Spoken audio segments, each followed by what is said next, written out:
এই গরমে এক গ্লাস ঠান্ডা পানি কি যে প্রশান্তির, তা পান করার সময় বোঝা যায়।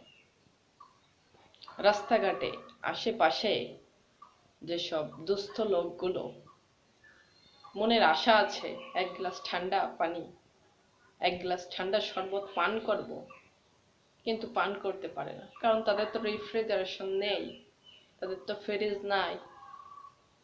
সুনান ইবনু মাজায়ের হাদিস, সাদ ইবনে উবাদা রাদিয়াল্লাহু তাআলা আনহু থেকে বর্ণিত, তিনি আল্লাহ রসুলের কাছে প্রশ্ন করলেন, হে আল্লাহ রসুল, কোন জিনিসটি সর্বোত্তম, কোন দানটা সর্বোত্তম?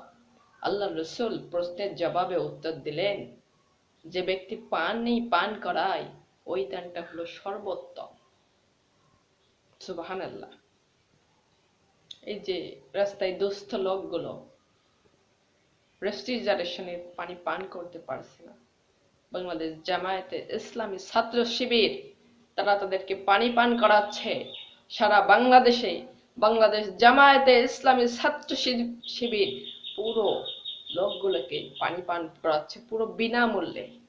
এই যে বাইকে মানুষ বসে রয়েছে, চালক বসে রয়েছে, সে তো এসে আর যেতে পারে না। বাংলাদেশ জামায়াতে ইসলামী ছাত্র শিবির তাদের হাতে একটা গ্লাস দিয়ে শরবত ঢেলে দিচ্ছে। মধ্যবিত্ত কিছু মানুষ আছে যারা মানুষের কাছে চাইতে পারে না, তাদের হাতে যে একটা গ্লাস দিচ্ছে, ওখানে শরবত দিচ্ছে, নাও তো কিছু বলতে পারবে না। বাংলাদেশ জামায়াতে ইসলামী ছাত্র শিবিরকে অসংখ্য ধন্যবাদ। সুনান ইবনু মাজায়ের এই হাদিস দ্বারা বোঝা যায় যে ব্যক্তি পানি পান করায় ওই ব্যক্তি হলো আল্লাহর কাছে সর্বোত্তম দানদাতা। আর আমরা চেষ্টা করব আমাদের বাড়ির আশপাশে যত দুস্থ লোক রয়েছে, গরিব লোক রয়েছে, মিসকিন লোক রয়েছে, তাদেরকে আমরা পানি পান করাবো, এক গ্লাস শরবত বানিয়ে দিব। সারা বাংলাদেশে শরবত দান করা হচ্ছে, বাংলাদেশ জামায়াতে ইসলামী ছাত্র শিবির তাদেরকে দিচ্ছে।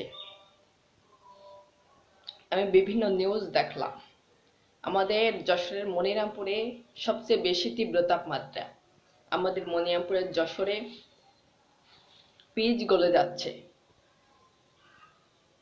আপনার চুয়াডাঙ্গায় শরবত দান করা হচ্ছে, যশোরের ঝিকরগাছায় শরবত দান করা হচ্ছে, কিশোরগঞ্জে শরবত দান করা হচ্ছে। অনেক অনেক জায়গায় বাংলাদেশ জামায়াতে ইসলামী ছাত্র শিবির এটা উদ্যোগ নিয়েছে, তারা শরবত দান করছে। আল্লাহ রসুলের এই নিয়মটা, আদর্শটা মেনে আমরা সকলকে শরবত দান করব ইনশাআল্লাহ।